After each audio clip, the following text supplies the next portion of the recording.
Hi again then guys, and welcome to another installment of Ultimate Exotics on Forza Horizon 3, the review series for, as the name suggests, the supercars, hypercars, megacars, the top tier exotics in the game. And this vehicle is very much so an exotic, the Mercedes CLK-GTR, the road version in particular, and this is one of a very select few homologation special vehicles featured on the game, especially homologation Le Mans cars.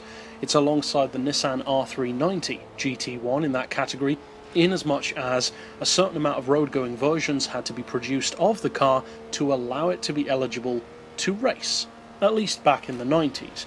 And this is the result, the road-going CLK-GTR.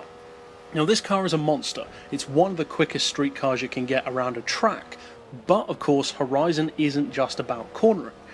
You're going to have straight line performance as well to take on other supercars. So how does this car compare? Well, first of all, as always, we have the car's handling, and probably not surprisingly to anyone, I'm giving it a full 5 because it's simply fantastic. Even without any tuning, it's already capable of outmaneuvering most of the other supercars in the game, so no surprises there. As far as acceleration though, I am going to drop it a little bit. In fully tuned form it's not bad, it doesn't have the sheer power of many of the other supercars, so that does affect it slightly adversely, but it's not slow, not by any means. It's quick stock, it's quick tuned, it just happens to not be the absolute best for acceleration. As far as top end speed though, I am going to have to drop it a little bit more.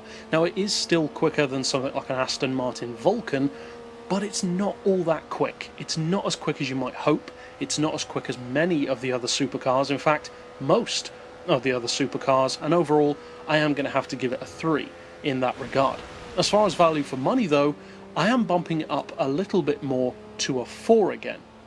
And the reason for that is because even though it is very expensive, at 2 million credits, I would say it actually is pretty well worth it. It's a fantastic collector's piece.